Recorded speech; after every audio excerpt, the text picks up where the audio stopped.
Complete revision. जी हाँ, synthesis, simple sentence और कंपाउंड सेंटेंस की कंप्लीट रूल्स विद एग्जांपल्स। पहले आपको डिटेल्ड वीडियो इसका नहीं देखा है तो वीडियो के डिस्क्रिप्शन में लिंक है, आप वहां से देख सकते हैं। शुरुआत करते हैं सिंथेसिस की सिंपल सेंटेंसेस बनाने से। हम इसमें 7 रूल्स लगाते हैं जिनके अकॉर्डिंग हम सिंपल सेंटेंस बना सकते हैं। फर्स्ट है पार्टिसिपल का यूज करके। पार्टिसिपल 3 तरीके के आपको देखने के लिए मिलेंगे, प्रेजेंट पार्टिसिपल, पास्ट पार्टिसिपल और परफेक्ट पार्टिसिपल। अब ट्रिक ये होती है कि आपको दोनों सेंटेंसेस को देखकर पहचानना है कि यहां पर कौन सा वाला रूल अप्लाई होगा। फॉर एग्जाम्पल, अगर आपको यूज करना है प्रेजेंट पार्टिसिपल, वो बनता है वर्ब की फर्स्ट फॉर्म की मदद से, प्लस सब्जेक्ट दोनों सेंटेंसेस का सेम होना चाहिए, वर्ब दोनों सेंटेंसेस की डिफरेंट होनी चाहिए, और टाइम डिफरेंस सबसे इंपॉर्टेंट है, ना के बराबर। दैट मींस दोनों सेंटेंसेस में जो काम हो रहा है वो ऑलमोस्ट साथ साथ हो रहा है। अब जो काम पहले हुआ है उसे आप प्रेजेंट पार्टिसिपल में चेंज कर देंगे। She saw a snake, she ran away with fear. हमारा जो सब्जेक्ट है शी वो सेम है, हमारा जो वर्ब है सॉ और रैन वो डिफरेंट है, और दोनों के बीच में टाइम डिफरेंस ऑब्वियसली ना के बराबर है। तो जो काम पहले हुआ, that is seeing a snake, she ran away with fear, हमने पार्टिसिपल में चेंज करके सेंटेंस को कंबाइन कर दिया। फिर आता है पास्ट पार्टिसिपल, जो बनता है वर्ब की थर्ड फॉर्म लगाकर, और इसके अंदर जब आपको 2 सेंटेंसेस देखने के लिए मिलेंगे तो फर्स्ट सेंटेंस का ऑब्जेक्ट, यहां पर जैसे फर्स्ट सेंटेंस का ऑब्जेक्ट है माई पेन, वो दूसरे सेंटेंस का सब्जेक्ट होगा, वो है इट। अब आपको क्या करना है, आपको पार्टिसिपल को एक एडजेक्टिव की तरह यूज करना है। I found my pen, it was lost. इस पेन के बारे में ही नेक्स्ट सेंटेंस में बात हो रही है, I found my lost pen. उसके बाद है परफेक्ट पार्टिसिपल, जो बनता है हैविंग प्लस वर्ब की थर्ड फॉर्म से। अगर सेंटेंस पैसिव है तो आप बनाएंगे हैविंग बीन और वर्ब की थर्ड फॉर्म से। 2 सेंटेंसेस अगर आपको दिख रहे हैं, सब्जेक्ट अगेन सेम होना चाहिए, वर्ब अगेन डिफरेंट होनी चाहिए। For example, the child lost his pen, he began to weep. The child और ही यहां पर सेम सब्जेक्ट है, वर्ब हमारी डिफरेंट है, लेकिन जो टाइम डिफरेंस होगा वो फर्स्ट टास्क कंप्लीट हुआ देन सेकेंड टास्क शुरू हुआ, ऐसा होना चाहिए। तो हम क्या करेंगे, हैविंग लॉस्ट हिज पेन, जो काम पहले हुआ, पेन घूमने का काम पहले हुआ, रोने का बाद में हुआ, उसे हम पार्टिसिपल में चेंज कर देंगे। Having lost his pen, comma लगाना मत भूलिएगा, the child began to weep. अब बारी आती है आगे, इंफिनिटिव का यूज करके हम कैसे कर सकते हैं। हमें पता होना चाहिए इंफिनिटिव बनता है 2 प्लस वर्ब की फर्स्ट फॉर्म की मदद से।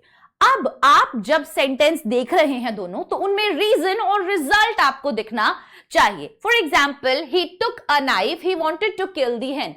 चाकू उठाने का कारण क्या था, वो मुर्गे को मारना चाहता था, बस he took a knife to kill the hen, right. जो भी आपको दिख रहा है, रीजन और रिजल्ट होना जरूरी है। आप वहां पर इंफिनिटिव की मदद से उन दोनों को जोड़ दीजिए। अगला है नॉमिनेटिव एब्सोल्यूट। नॉमिनेटिव मतलब होता है सब्जेक्ट, एब्सोल्यूट मतलब होता है फ्री। तो हम क्या कहेंगे, यहां पर जो सब्जेक्ट होता है दोनों सेंटेंसेस में, जब हम उन्हें कंबाइन करेंगे तो वो सब्जेक्ट मतलब फ्री होना चाहिए, एज इन उसका प्रभाव नहीं पड़ना चाहिए।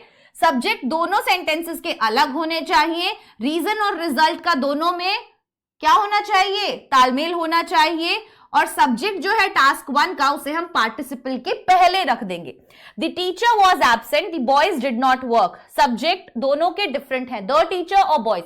रीजन और रिजल्ट है, टीचर एब्सेंट था, इसका रिजल्ट क्या हुआ, लड़कों ने काम नहीं किया। बस कंबाइन कर देंगे, द टीचर बीइंग एब्सेंट। जब भी आप इज, एम, आर, वॉज, वर देखते हैं तो इनका बनता है बीइंग। क्या बनता है इनका पार्टिसिपल, बीइंग बनता है, तो हम उसे पार्टिसिपल से पहले रख देंगे। तो ये द टीचर को हमने बीइंग पार्टिसिपल से पहले पुट किया है। The teacher being absent, the boys did not work. अब है जेरेंड या नाउन के पहले प्रेपोजिशन रख के, बहुत इजी है। जेरेंड क्या होता है, वर्ब की फर्स्ट फॉर्म में आईएनजी आप लगा दीजिए और वो सेंटेंस में एक नाउन का काम करे। Sita bought a pen, she gave 5 rupees for it.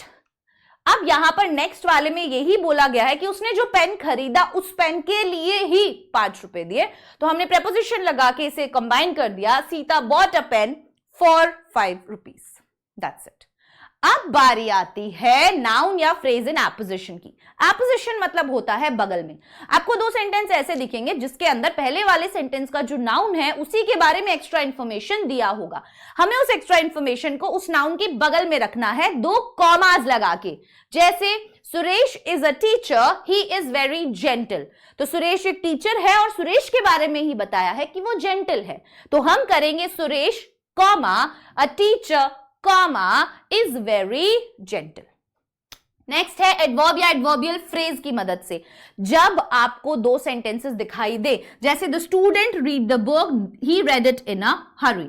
अब यहां पर जो मेन वर्ब है, अगर दूसरे सेंटेंस में उसी मुख्य क्रिया के बारे में बताया जा रहा है, उसकी विशेषता के बारे में, तो हम बस उसी का इस्तेमाल करेंगे और उसे ही एडवर्ब में चेंज कर देंगे। दी स्टूडेंट रेड, अब रीड कैसे करा था उसने? हरी में। So the student read the book hurriedly, the student read the book hurriedly।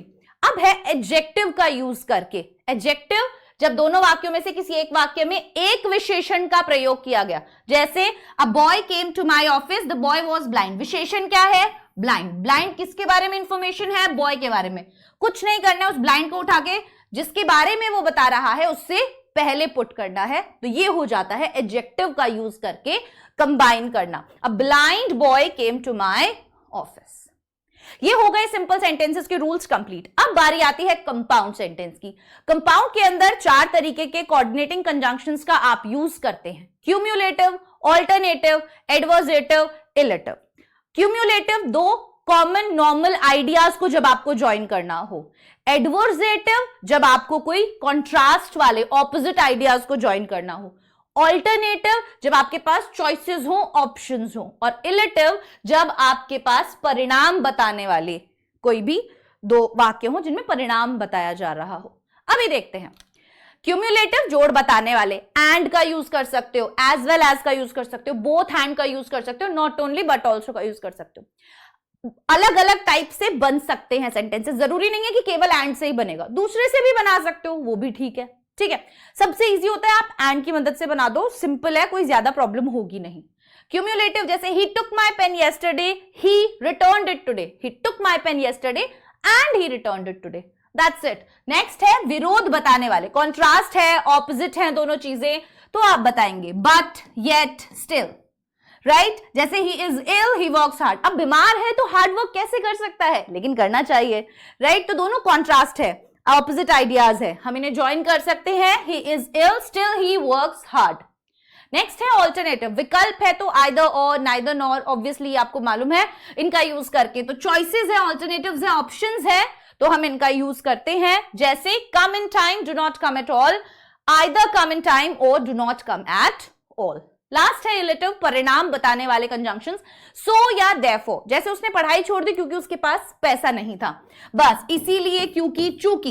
He left his studies, he had no money, he had no money, so he left his studies. That's it. आ गई बात समझ में? तो ये थी हमारी synthesis की क्लास जिसके अंदर हमने सिंपल और कंपाउंड सेंटेंस